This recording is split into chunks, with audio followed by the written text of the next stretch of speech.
Are high-ticket offers better than low-ticket offers? That is the question we're answering on today's episode of the Profit Pillar Show. I'm your host, Parker Stephenson, CEO of the accounting firm Evolve Finance and author of the book, Profit Pillars. Now, this is an episode I think I probably wrote the most amount of notes on so far.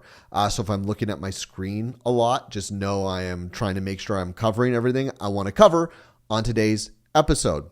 But there is a phenomenon in the online business space and the modern business space, small business space, where the owners of these businesses have a tendency to believe the way other people are running their businesses have to be a better path than what they're doing with their own businesses. Essentially, the grass is always greener. If you sell memberships, you're looking at, oh man, should we be doing high ticket one-on-one coaching? Or if you sell coaching, you're going, man, it must be a lot easier to run a membership site. And so the same goes with low ticket and high ticket. I think typically people go, well, high ticket offers, you can sell them for more money. So that means you can make more money, which there's truth to that. But that's to say high ticket is better than low ticket or low ticket is better than high ticket is just, that's not the point here. What we're going to unravel together on today's episode is that it's all about fit and match. Is your offer matching up with the needs of the target customer you want to go after? So that's why I think the high ticket, low ticket is such a perfect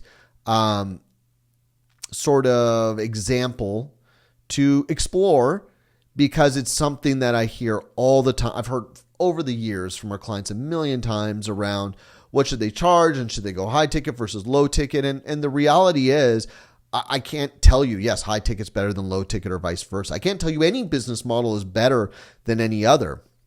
They all have their merits and they all have their downsides. Like I tell our clients all the time at Evolve Finance, pick your BS.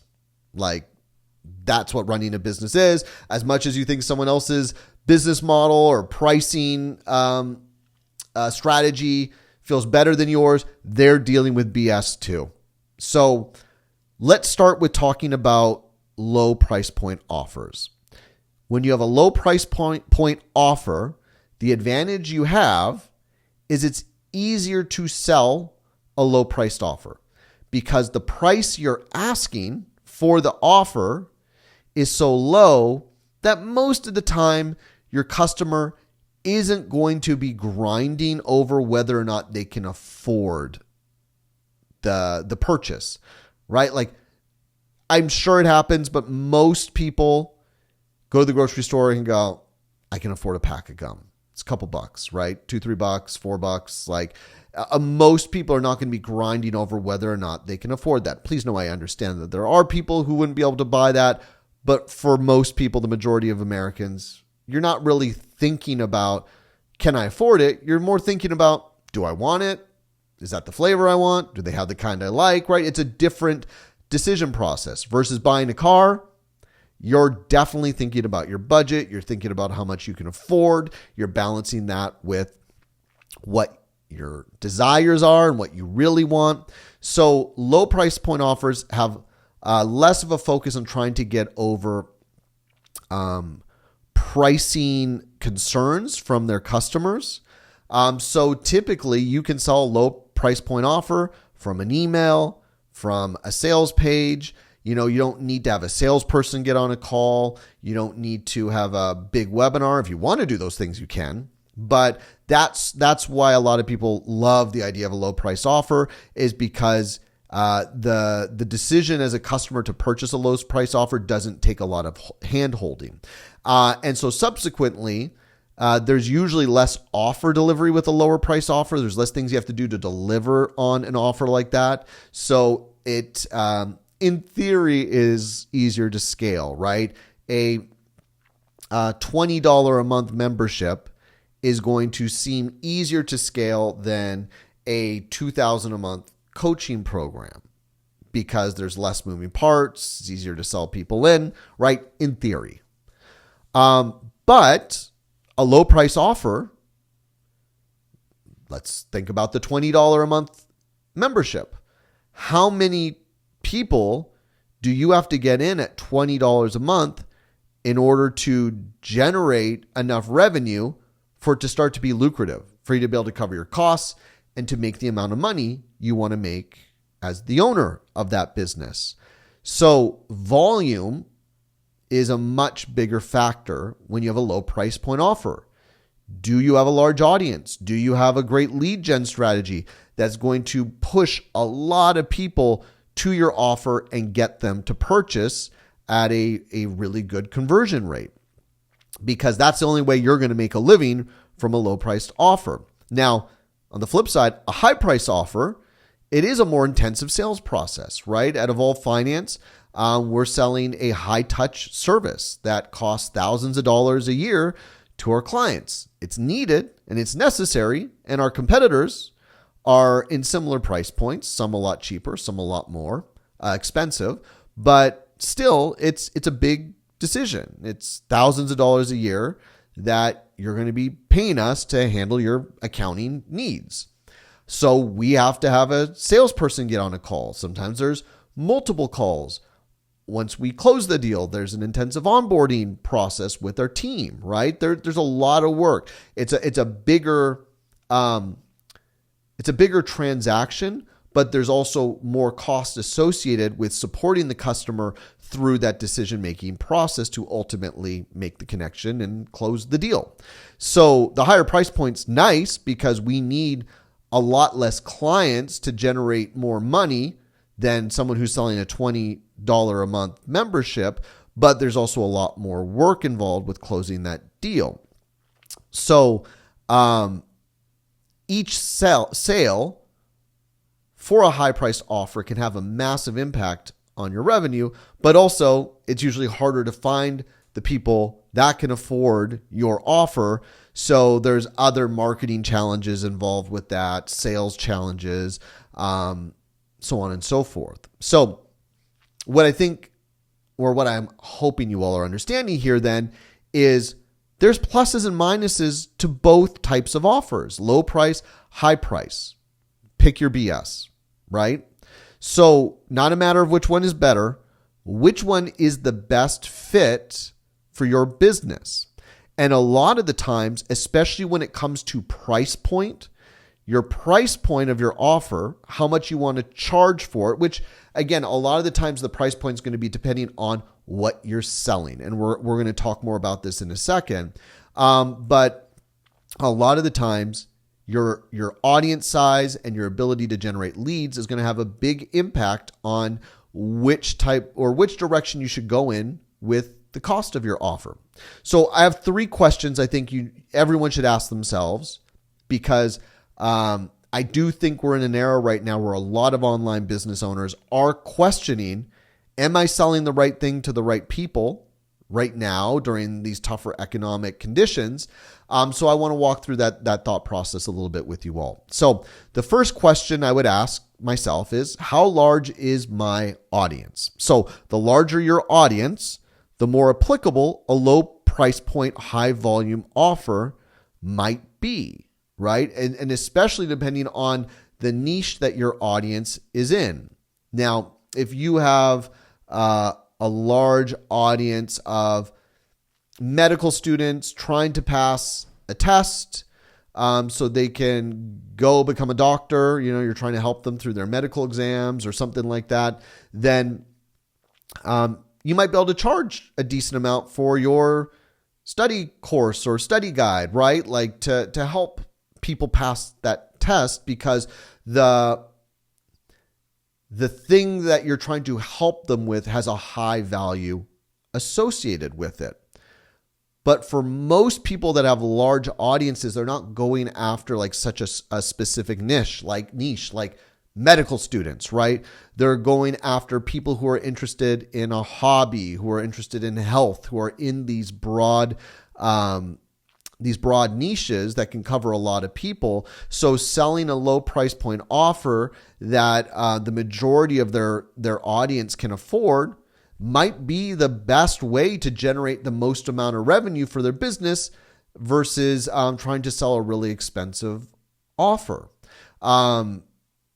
We had a client many years ago who had a massive email list, a great following, but their subject expertise just wasn't such that they could charge a lot of money for like a higher price coaching program or something like that. So they had to figure out how to sell a lot of smaller price point offers to their large audience to try to generate the revenue they wanted to generate. So the size of your audience does make a big impact. On the flip side, we've seen clients with more modest, smaller audiences. I mean, even Evolve Finance is that. We don't have a massive audience. We have the podcast. We have an email list. We do things to at least have some sort of an audience as an accounting firm, which most accounting firms don't have large audiences. But we also have a pretty big business because we have a small audience where each conversion we make, each new person that becomes a customer makes a big impact on a revenue stream. And so our clients that understand that have the smaller audiences go, okay, then I'm going to deliver a higher touch, more expensive offer. And I don't need to drive the volume that I would if I had a larger audience with a more price sensitive, customer, a more price sensitive customer on my list. So I'm going to go out, sell one or two people a month, and we're going to crush it. So the size of your audience really will be dependent on, are you doing a high price, high touch offer or more of a low touch, low price offer? Now, the second question to ask yourself is, how quickly do you generate leads? Because, for some people, they get started, they don't have a large audience. But if you have a great lead gen system, then again, if you're bringing new people into your ecosystem, adding new people to your audience every single month, and you're doing it in mass, then again, you're probably going to build up a large audience over time. You're bringing all these new people in every month. So you probably can sell a low priced offer. And really, if you have that, you can sell probably almost anything. But that's something where it's like, okay, cool. Selling a low priced course for $100, a pop, we can get away with that because we know we have new leads coming in all the time. So we can keep our sales up on that $100 price point. Now, the same thing could be said for a $10,000 or $30,000 consulting package or something like that. But usually playing the volume game with your leads like that isn't going to be the move. Obviously, every business wants more leads. But if you have a high turnover offer where once they buy it, they're done, then that usually means we need a big lead generator, and there's other strategies you can put into place that we're not going to get into right now. But your ability to generate leads is going to be a factor around, can a low priced offer work for you, or is a higher price, higher touch point offer a stickier offer that has some recurring capacities to it? Maybe that's going to be more of the move because you just don't have a lot of leads coming in, or at least not a substantial amount of leads coming in every single month. So again, the way you generate leads or your lead gen, it doesn't matter if it's SEO, if it's ads, if it's referrals, you do have to think about, okay, when I sell a customer, how quickly do I need to go sell another customer?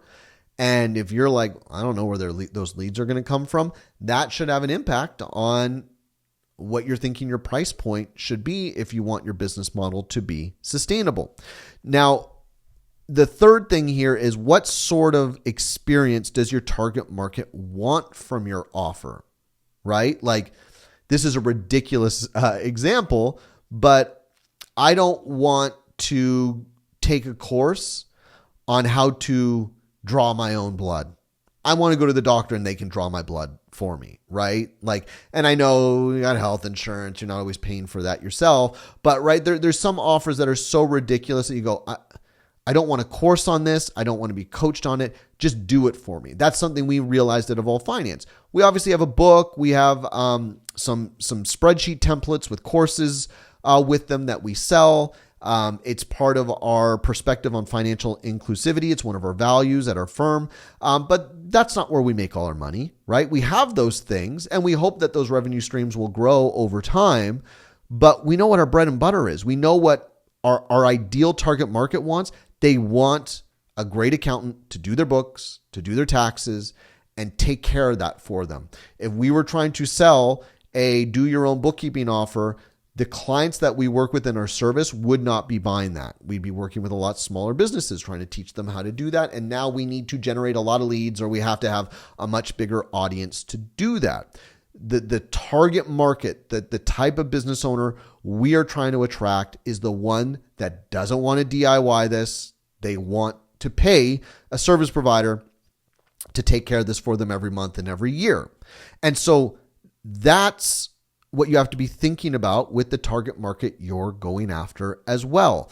And this goes back to what I was kind of touching upon earlier in this episode, which is if you're like, I really want to have a membership site, but your target market's like, I want one-on-one support. I don't want to be in a membership site to solve this problem. I want to get this taken care of faster and I have the means to pay for it. Then why are we pushing a membership site here? Why are we not giving our customer what they actually want and building out the infrastructure in our business to support it, to build the systems, the processes, the team in order to make that a profitable endeavor?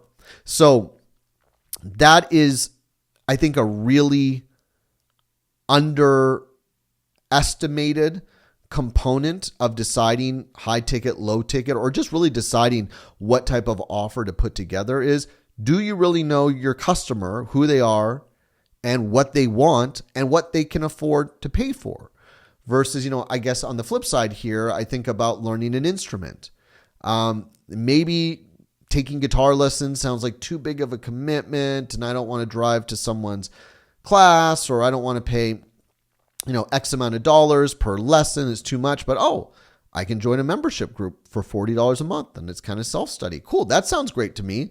Let's do that. Right. So that's where your expertise and what the problem your offer solves, like how does that match up with your customer? And are there enough people within your niche that want the solution you provide that you can actually build a sustainable business around that? The last example I'll kind of say here is, when I first got into the online business space, and Corey had already been running Evolve Finance, my business partner Corey, for about 4 years. When I got into the space, like business courses were all the rage. When I got into the space in 2014, coaching had been a really big thing for a while. But now courses were the big thing. Teachable was like the main platform at the time. They were one of the only ones. Thinkific was kind of coming in later after that. Now Kajabi is by far the most popular platform our clients use. But I just remember people teaching complicated, I guess, lessons in their courses, like how to build a business, right? Like how to build a business is a big endeavor. There's so much to learn there, but there were people like Marie Forleo and others that followed along after her who built businesses selling courses around kind of complicated topics that probably needed more support than just self-study. And that's why over the years, we saw more of these people who were teaching more complicated offers start to do group programs and live calls and started to add in more support. And so they kind of stopped selling it as a course and started selling their offers more as programs or group coaching. But there was a self-study digital product component to the offer. But as they realized that their customers needed more support and needed more hand-holding in order to get results, they had to charge more. They might have charged, $500 for a course or $1,000 or $2,000 for a course. Now they're charging $10,000, $15,000, $20,000 for a year-long program to really support their students with getting the results that they're trying to help them get. So price point had to change based on the level of support, and the level of support was really dictated by how committed they actually were to getting their customer the results that they were promising them. So this is why knowing what your target audience wants, what does your target market actually want, what's the experience they want, what kind of solution do they want, how quickly do they want that solution, how much are they willing to pay for that solution. We had another episode earlier in the year where I go more into this. I can't remember what episode number it was, but we talked about packaging your offers and what to be thinking about in terms of, creating the right offer for your customer. And this is just such an important question to ask yourself, because especially if your business is struggling right now or you've seen a big dip in sales, that might just be economic conditions. And when the economy gets better, it'll bounce back. But it also may be your customer wants something different than they used to want. And it's up to you to look at your product offering and go, is it delivering what my customers actually want?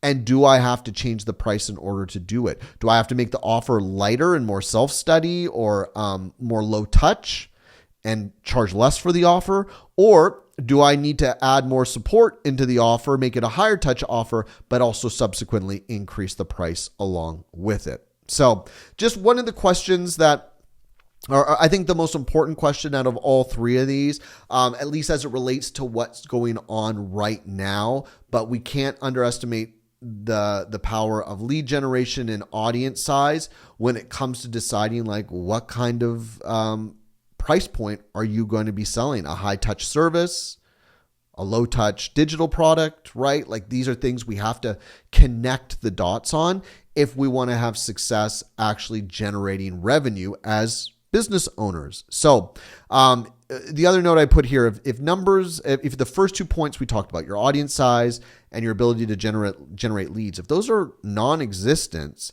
then you won't have a business at all, right? If you literally can't generate a lead, build an audience, and you can't sell anything, obviously we're not going to have a business, right? So I'm assuming if we're listening here, we're on the track to actually, having customers, having a process for getting customers in the near future. But if you do have number one and number two, but you focus on the type of offer you want to deliver instead of what your customer wants, which is what number three was all about, right? It's what sort of experience does your target market want from your offer? How do they want you to deliver the solution to them? Then if you just focus on what you want, your business is going to struggle in the long run. And I only say that because I've seen it. And in the last 2 to 3 years, I've really seen that happen, where launches just aren't doing as well as they used to. Funnels aren't working like they used to, because as business owners, it's so easy to lose track of what our customer base wants because we're doing this online. We're not in storefronts where we're talking to our customers all the time. And I think over the last 3-4 years, a lot of online business owners got too distant from their customers. They weren't in the weeds with their team, really understanding what's going on with their customers. A lot of those business owners are now, because economic conditions have forced them back into it. But that's a good thing, because when we have businesses that understand our customers and we are close enough to those customers that we can really understand what they need and provide the best solution to give them what they need, then we're going to have a business that makes sales and has success.